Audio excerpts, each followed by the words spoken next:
Well, let me. Okay. Hello, everyone. This is Randy with RC Insurance, located in Northern California, also head coach of Open Mat Academy. Today, I'm with Mark Munoz, NCAA champ and former UFC fighter. And then I have head coach of West High Wrestling. Mark, thank you for joining us today. No problem. Thank you for having me on the show. And I know that you're a busy man. You just came back from Fresno, correct? Correct. Tell us how it went in Fresno. Oh yeah, I brought 5 guys, and I had 2 champs, 1/3, 1/5. So it was a pretty good showing. Pretty good showing. So you're a head coach, and then you have your own gym, correct? I don't have my own gym, but I have my wrestling club. That's I kept my wrestling club, but I owned a gym for about a decade, for sure. So Busy man. yeah. So I have my club, and I coach high school and middle school, even elementary school students, and then I have my club. Yeah, so so it's a busy time, especially, I mean, wrestling is a year-round sport now, so it's every weekend almost. Yeah, I've noticed that there's a lot of clubs and during the pandemic, what I've noticed is a lot of clubs went private. Yeah.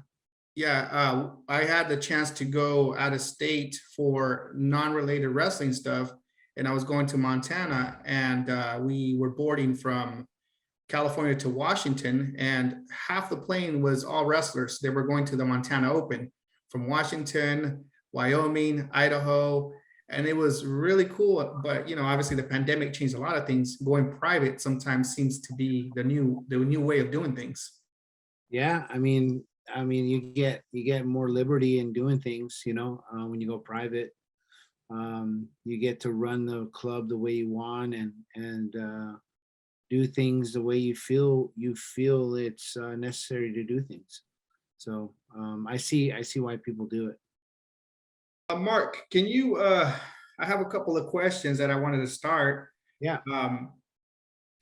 What is how is your approach? Obviously, you're from the San Joaquin section area where we're located. Yeah. And back in the day, girls wrestling wasn't as big as it is now. It's huge. Yeah. Yeah, obviously it's grown a lot. Mm. And I mean, I have 2 daughters that wrestle, and I've coached for a few years. And I've noticed that sometimes I have to take a different approach. Have you noticed the same thing on how we coach, or we have to adapt certain things, or can you tune in or time in? Yeah, I mean, just the differences between a male and a female, right? So I mean, there's a lot of things as far as like emotions, there's just their different body types are very flexible, the way you communicate, the different learning styles that people have. So I mean, that's all the things that you need to learn how to maneuver through, so with girls especially, you gotta be able to manage, the relating to them, the being able to like teach them the skill, but at the same time, like teach them how to be tough in that situation as well, so being able to convey your thoughts in a positive way, and I think that's true for everybody, whether you're a boy or a girl, so male or female, I think if you positively go about teaching them and mentoring them through a certain technique, I think you're going to get the most out of them, rather than yelling at them and using fear as a motivator. I mean, I always found that to be like not very good, it just counter it's not going to bear very much fruit, so so I think, with male versus female, I think there's some of them you can yell at and you can motivate them. Some you have to bring them along. Sometimes you have to say, hey, you need to put your hand here. You need to drive with your head. You need to put your knee here and show them the way, rather than yell at them and say, hey, you're doing it all wrong, and showing all this emotion. That kind of seems like that was the old school of coaching, and a lot of things that I used to do too. It's like, people would, coaches would get up in your face, yell at you, let's get it done. But it seems like, things and time have changed where we have to be more methodical in the way we approach things, I think. Yeah, I think the more explanation and actually the less explanation and the more doing is what I found the most effective. Because wrestling is an active sport. You can't just sit there and say, hey, you need to put your hand here, drive, use your head to drive. No, you got to show them. Sometimes you got to do it yourself, to show them what you want. So there's three learning styles, right? And so there's auditory. You tell them what to do, they listen, they do it. There's visual, you show them what to do, they see it, they do it. And then there's kinesthetic, where you put your hand, where you tell them where their hand goes, or you manipulate and put their hand where it needs to go and say, okay, use your head, drive your head into them, and like they use their kinesthetic senses to be able to finish the move, right? And so to be able to do that and communicate the technique. So it's the wholeness of teaching. You cannot just teach a technique without explaining the fine details of the move. What to do, why it works, when to hit it, how it works. That's all the stuff that you have to teach them. Because if you don't teach it that way and you're just telling them to do it, just do it because it works, that's not going to help anybody, So they have to understand the ins and outs of the technique. So, and once they understand that, they're more apt to do it in a match. How much emphasis do you put on technique versus aggression? They go hand in hand, because without technique, and I'll replace the word aggression with intensity. Okay. You got to be intense. You can't go through the motions. Sometimes when you're learning the movement, yes, going through the motion to learn the movement, yes, I agree with that. But once you got the movement down, you have to hit it like you would in a match. Because if you don't hit it like you would in a match, if you go slow and methodical and just go through the motions, that ain't gonna help you at all. So there's intensity when it comes to drilling. You gotta heighten your intensity when you drill the move. And then if you're learning something, you gotta slow it down and get the fine minor details of all the move of the technique, so that you can execute it the correct way. So but intensity and technique go hand in hand, man. Like, because you're not going to hit the move slow in a match, right? You gotta hit it as fast as you can, and hit it at the right time, and do it right. And you got to know how to transition when they defend, so understanding those things is going to help whoever you're coaching. Now, how in when you coach or when you have your wrestling week, how much of it is live and how much of it is drilling? And when you drill, is it or when you go live, do you go live on the specific move that you taught that day? Yes, I always do that. And then sometimes when we have gone live in that situation, because it will go situational live. Sometimes, when we teach like a high crotch, we teach the monkey grip, we teach the V-block, we teach the snap the head, we teach the penetration, we teach the, the finish, all that stuff. When we teach that, I'll say, all right, get your tie up, and I want you shooting as if you're shooting it live. Once you get in on the leg, all right, you're going live. So you're drilling, you're moving them, and then once you hit it, boom, then it goes live from there. Um, so that you're drilling the execution of the move rather than starting in the high crotch and saying go, right? So, that's good too. You can do that as well, but I believe that executing the move and then going live right on contact is very beneficial. And I think a lot of coaches should incorporate that more because that that requires them to execute the move rather than just be in the shot and saying go. So yeah, so I do teach technique. Like technique is a huge aspect of what I do.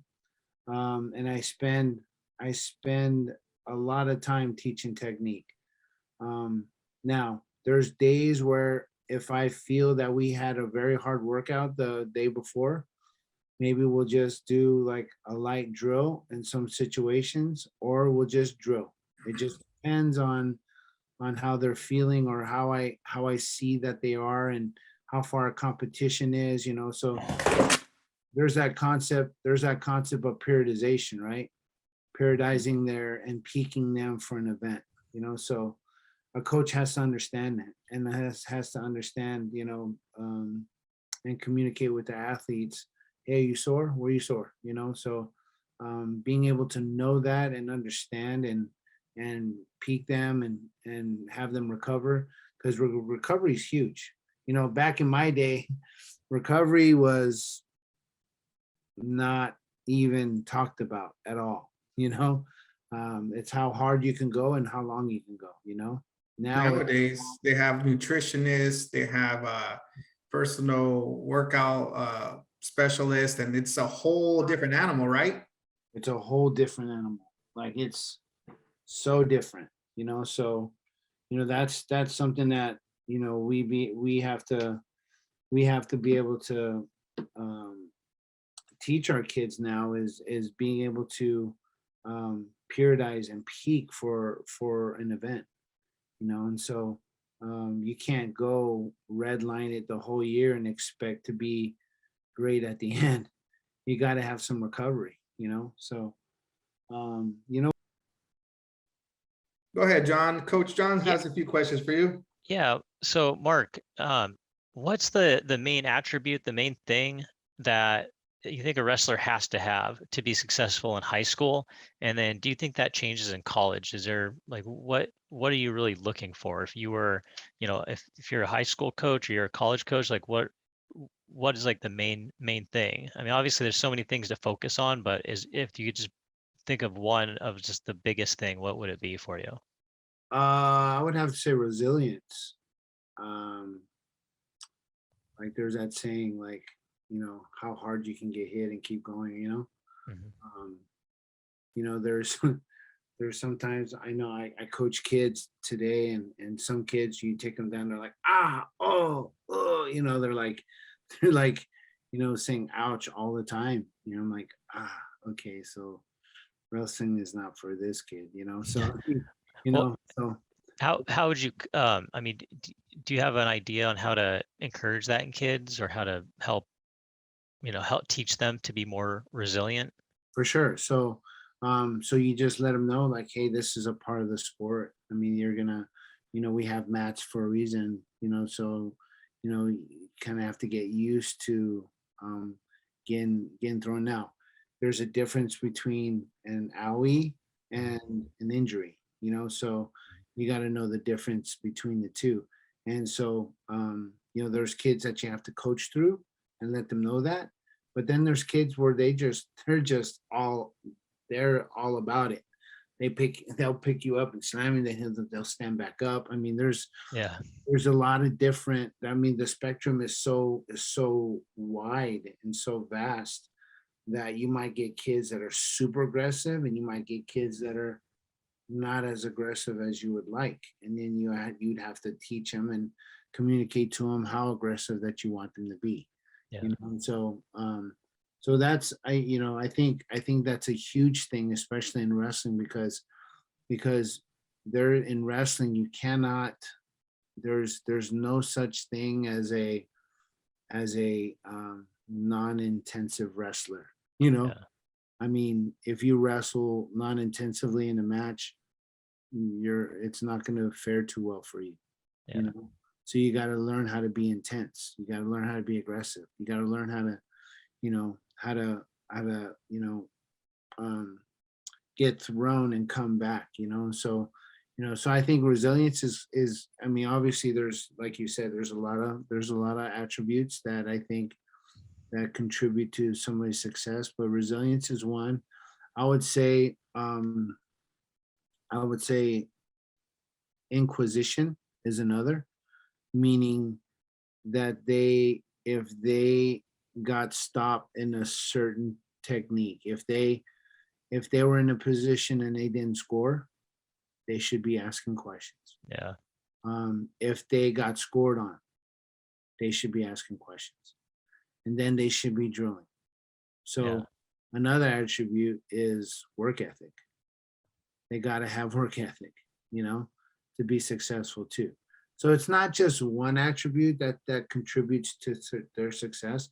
Obviously, there's a lot of attributes that I feel that they need in order to be successful. But if I were to say the top three, Yeah.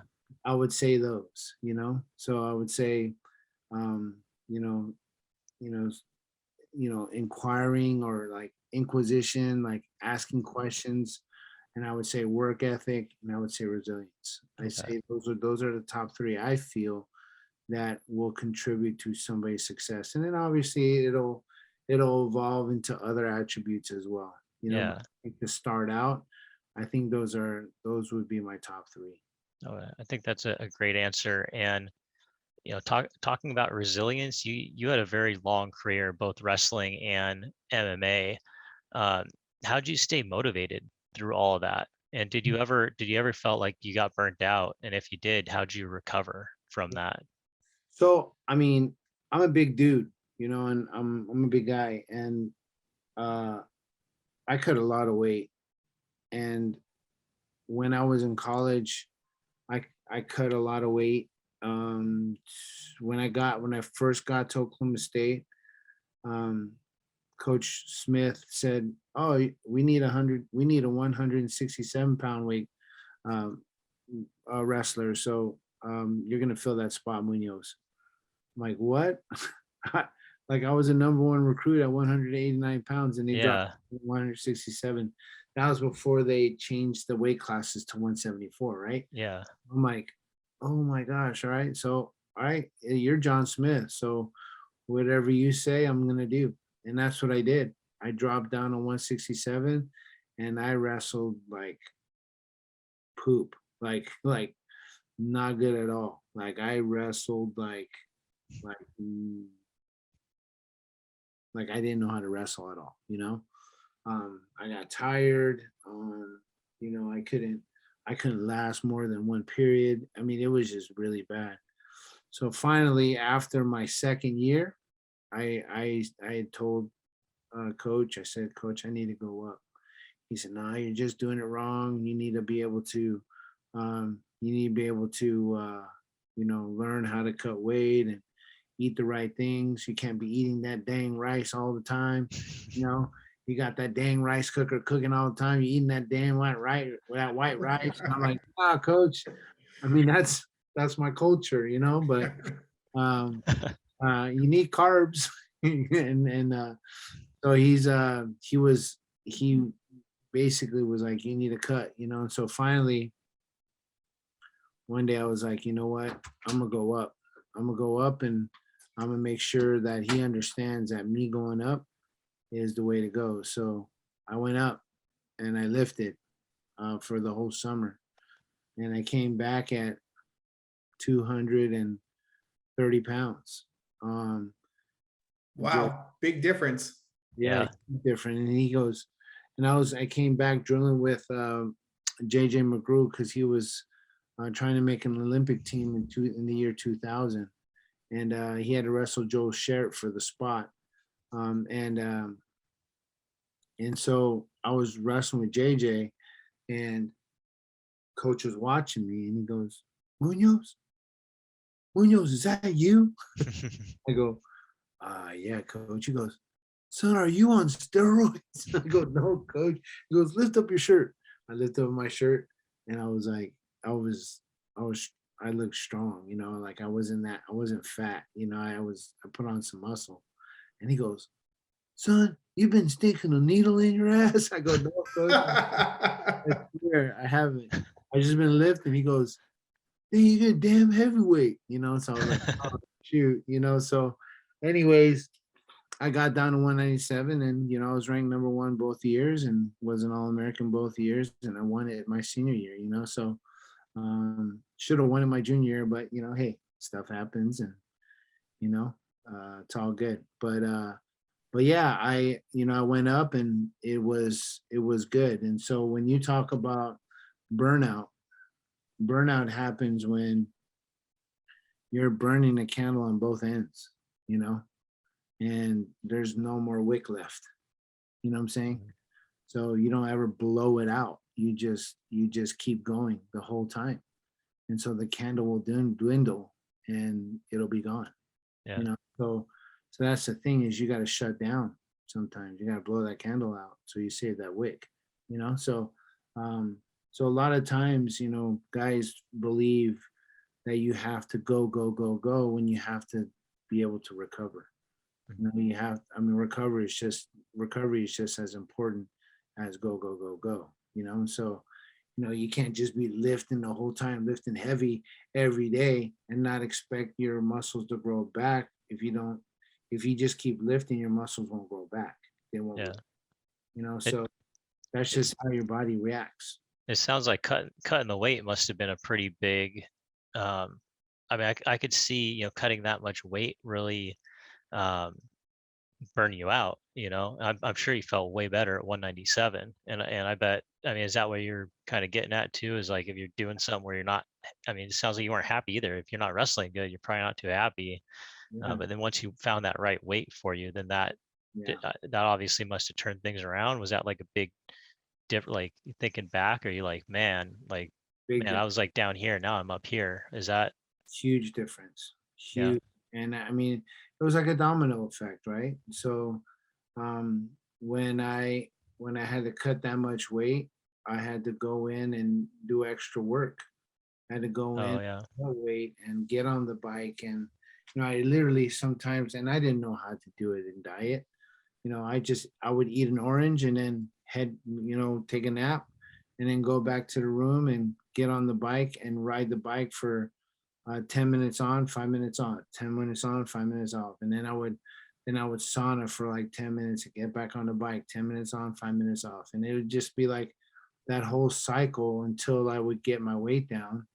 And, I was just sweating it off, Yeah. So, I wasn't losing fat. I was just losing water, so I didn't know how to do it. I was just doing it how I knew how to do it at the time, so and then when I got to practice, I noticed that I would hyperextend my elbow, or I'd like hurt my wrist more. Injuries would come more frequently because my body wasn't recovered, because I kept exercising, I kept working to make weight. So when you say, sorry to interrupt, when you say recover, is it also a mental thing where you take a day off and enjoy the little things at the time? Well, now that when you were with, a family man, is it the things that you were like, okay, I need a break from this, and I need to focus on the little things that get my head clear and just kind of reset? Is that part of your recovery process? Is that one of them that kept you going? Yeah. And when you do things that you enjoy, and you take a mental break from something that is exhausting, like wrestling and making weight, yeah, man, that definitely helps. So imagine if you were just cutting weight the whole time, and didn't have a break from it. Imagine that. That's how it was my first 2.5 years at Oklahoma State. It was like cutting weight the whole time. And even though I was ranked in the nation, I just couldn't put it together at the nationals, at the NCAA. So finally, when I went up, then I became a 2-time All-American and a national champ. I just was able to put it together because, my body was able to give. So I think when you burn the candles on both ends, you just have nothing to give. When So now that you're, if you were to look back and say, okay, look, I can give this kid advice, this college kid, what advice for recovery would you give him? yeah, so there's different recovery. I mean, sometimes you just take a day off, sometimes you can just take a walk, sometimes there's other things that you can do too that are kind of scientific, like hyperbaric chamber. Sit in a hyperbaric chamber for an hour. Ice baths. Those are good too. To be able to get that recovery in. There's sauna. You can sauna too.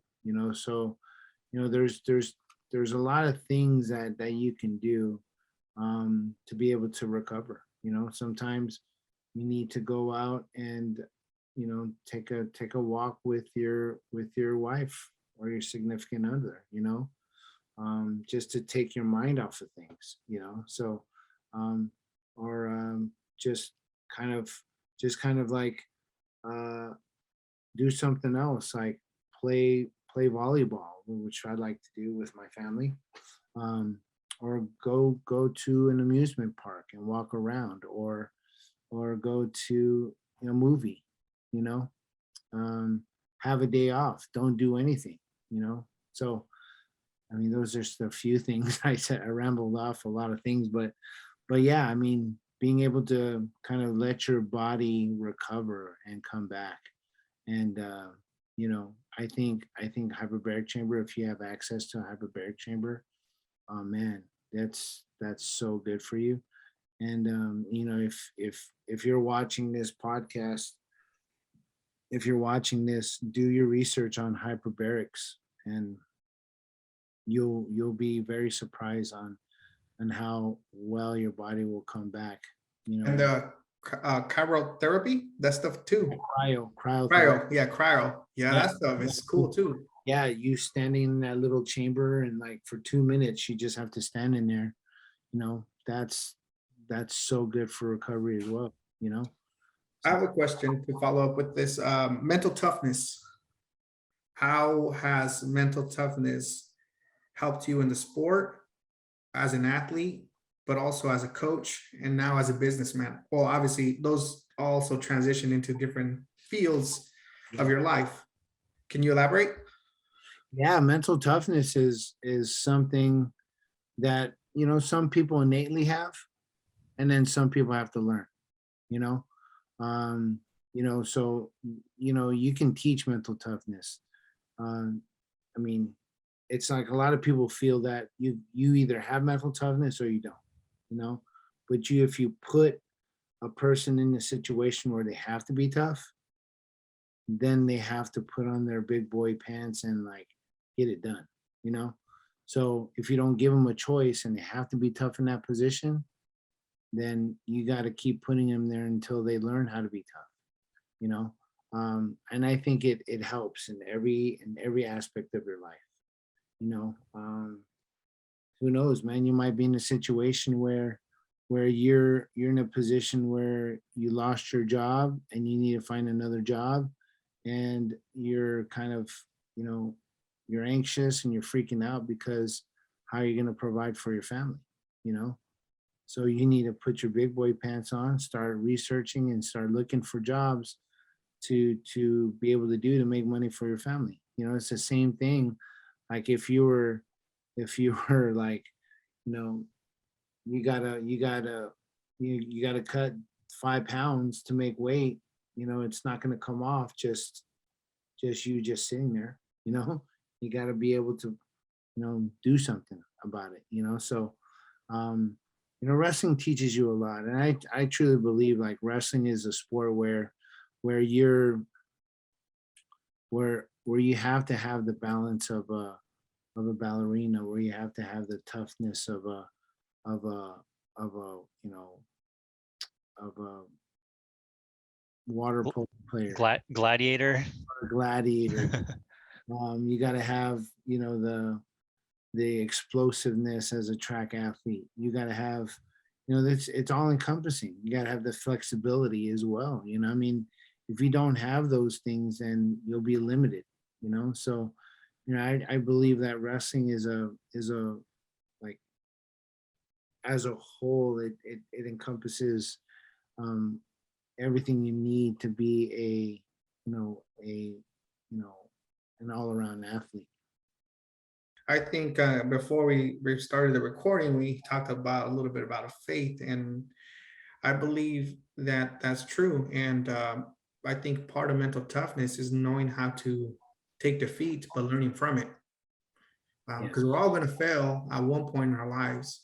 yes, It's just how it affects us. Do we get up and learn from it and improve, or do we just stay there and do nothing about it? And I think for me in my personal life, wrestling has taught me. It taught me not only do you have to maintain grades, you have to maintain your diet, you have to maintain social separation during the season from your extra activities, your friends and extra families, because you're sacrificing your training, right? yeah, That requires that. And I think as an adult too, and opening up a business and so forth, you learn to figure out things, and it's how hungry you are to succeed. And I think those are the things that carry on, whether you go on to college, I mean, it's a competition. yeah, You apply for a job, you're competing with someone, for the position of a job, a corporate job, promotions, etc. yeah, And that's life. I mean, we're always going to have to keep pushing forward in one way or another. yep, yep. So I And for, wanted to ask you, there was a saying, there's a quote out there. Sometimes the kid needs the sport more than the coach does. What's your opinion on this? you know, there's, you know, with wrestling in general, you know, I mean, wrestling at that moment of time will teach a a person what it takes to be successful in all walks of life, in all aspects of life, right? So, you know, so to me, what that statement is saying is the coach has already been there, done that. You know, the coach has already, you know, been through the tough times, and now the coach is mentoring the athlete on what it takes to be truly successful, and not only on the mat but also off the mat. You know, and so I truly believe that the coach has to mentor, has to show, has to exemplify all the things that it takes to be successful, right? And so, you know, to piggyback what you said earlier, there's a saying that says there's no comfort in growth and there's no growth in comfort, right? So I believe God allows pain to happen in your life. I believe that God puts adversities and trials and difficulties in your life so that you can get stronger. Imagine if you just lift lightweight your whole life. You're not going to get stronger, right? You have to tear those muscle fibers in order for them to rebuild and repair back so you can actually lift more, right? So that's essentially what God is doing. He's making you accommodate and adapt to any situation that you have in your life, right? So Diamonds are formed in pressure. yeah, They, you they can't take, have diamonds without pressure. yeah, diamonds are formed in pressure. That's right. One thing that I tell my kids, they're still little, but they're old enough to learn, is that we're like a sculpture. God's chiseling away, smoothing out, blowing and chiseling away our character. Yep. And this sport, wrestling, MMA, it's an individual sport where you put in what you get out of it, right? And you're Right. chiseling against the character. And I think that character molding transitions into a lot of things. And you're right. You're absolutely right. 100%. And that's something that, people, I mean, once you've wrestled, life is easier, right? I mean that saying goes goes far with us, and so, I mean, once you've wrestled, like it's a tough sport. You got to find a way. A lot of people got to find a way to be able to make things happen, make things work, and so wrestling is the same way. And yeah, I really like that. I really like that saying. There's no comfort in growth, and there's no growth in comfort. You know, um, God allows those trials, those difficulties to happen, so you can be stronger in the end. Coach John, any other follow-up questions? Yeah, I did just have one more, and this is actually from a wrestler. I told my wrestlers that I was going to talk to you. It is off season right now. What do you recommend focusing on in the off season? Man, so lifting, of course, and competing. Obviously, when you compete, you got to figure out what you're doing wrong, and then go to practice and make it better.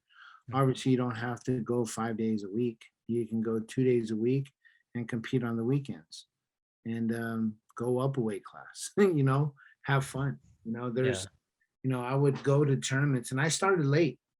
I started in eighth grade, and so a lot of people thought I started when I was a little boy. No, I started in the eighth grade, and I was able to become, a two-time California state champion, a high school national champ, and making a cadet world team and a junior world team, and was a runner-up at Fargo, and getting a full ride scholarship to Oklahoma State, and being, a multiple All-American and a national champ for them. So it can happen for those that start later. Yeah. But I remember you saying that at the camp when I attended your camp in Oklahoma State back in the day. I was so impressed by that. yeah, so if you ask everybody at the camp, like, when did you start? Oh, I was 5. When did you start? I was 8. When did you start? Oh, I was like 9.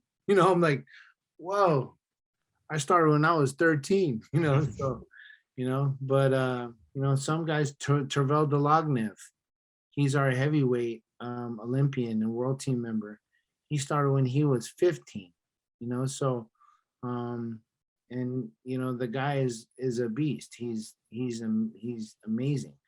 So, but it's what you do with the time that you're wrestling, like Yeah.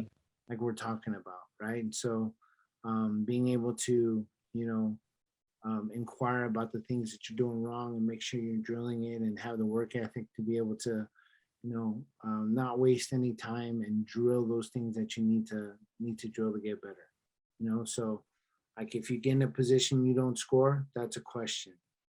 If somebody scores on you, that's a question. So let's just keep it simple, right?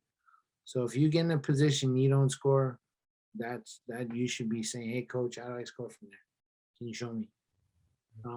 And then if somebody scores on you, that's a question. We'll just keep it two ways, and those two things is going to help elevate your game right away. So yeah, I mean, that's a huge thing, man. I mean, a lot of kids just kind of leave practice knowing that they got scored on in a high crotch. I hate that. If you know you got scored on, why not ask the question, "Coach, how do I stop that?" Before leaving. It's like your parents tell you to clean your room, and you just stuff things underneath your bed. Well, they're still underneath your bed. You didn't put them away, or you put them in your closet. They're still in your closet. You haven't put it away. So it's that type of thing that people tend to neglect, right? Mm. Is acquiring that skill that's going to help you to be successful in the end. I have a question. So different body types, different styles of wrestling, different flexibility. When you have a kid, let's say, who's a little bit taller, more has a funk style of wrestling, compare one who's just pushing the pace and more aggressive, do you tend to tailor to their strengths, or do you coach everyone the same with the technique?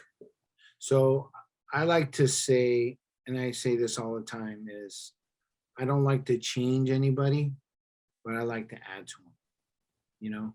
So if somebody is tall and lanky, I'm going to coach them based upon their stature, you know?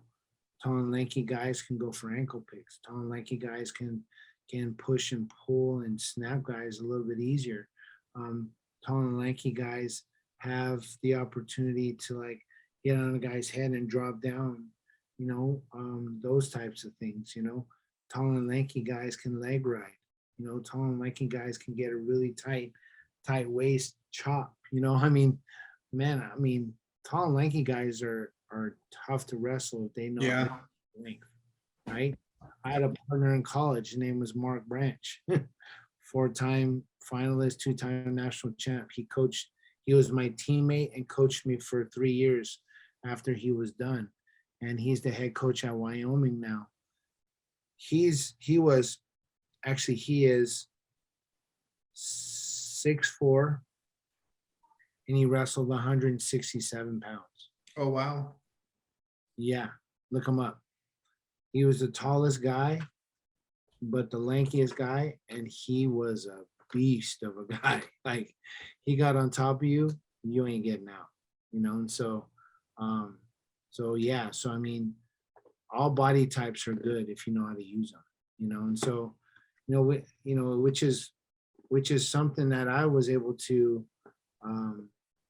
be able to kind of teach all of the athletes and wrestlers that I've been able to and had the opportunity to coach, because I've had all types of body types that I trained with.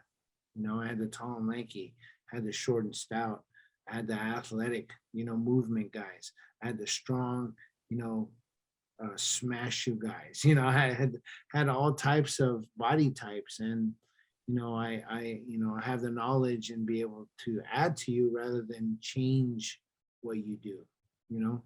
So yes, that's one aspect I think every coach should do, because if you seek to change somebody, I mean, that's now. Here's something though, you do need to teach them the basics, right? You need to teach them how to sprawl. You need to teach them how to penetrate. You need to teach them how to, you know, get a short elbow on a front headlock. You need to teach them stance. You know, you need to teach them all the basic fundamentals, yes, but in the execution of it, you don't have to teach everybody the same, because everyone has different body types, you know. And so yeah, so I like that question, because a lot of coaches feel that they need to teach everybody the same way, but everybody's different, man. Everybody's different. Everyone has different body types. Everyone thinks differently. Everybody has, you know, different strengths in different areas. Some have like really strong legs. Some have really strong arms. You know, some have, you know, some are very explosive. Some are not. You know, and so you gotta coach them based upon that. You know. Coach John, any other last questions? That's what I got. Yeah, that's So Mark, I'm just going to share. soaking it Go ahead. all in. Yeah. I'm going to share something so that people can see the screen here. This is the event we got Saturday. Look at Dang. that. a Who's young that guy? a young Munoz there. That's right. That's right. So what can a young wrestler expect at one of your camps? Just you expect a lot of fun in learning these techniques. Secondly, I want people to understand that if they don't understand what I'm teaching, that they got to ask questions. There's no such thing as a stupid or dumb question. So they got to ask a lot of questions, and, you know, just come ready to learn, you know. So I'm going to be there, and, you know, I'm gonna love being up in Northern California back in the 209. So Yes, sir. it's going to be awesome, man. Like I miss Northern California. That's where I grew up. Yeah, not too far away from us, about an hour. Yeah, not too far away in Vallejo. Yeah, same section. Yep. San Joaquin. Yes, sir. Yep. Coach, John, any closing thoughts? Oh, this is great picking Mark's mind and learned a lot just from the short hour call. But yeah, looking forward to the 11th and get to ask more questions and learn more. That's right. Yep. I'm here, man. I love teaching. I love mentoring. I love it all, man. So, I'm an open book, and use me for whatever you need. Mr. Munoz, Coach Munoz, thank you very much for taking the time out of your busy schedule and sharing your thoughts, your experiences, and we will see you on Saturday, sir. Right. Sounds good. Have a blessed night. You too. Thank you, guys.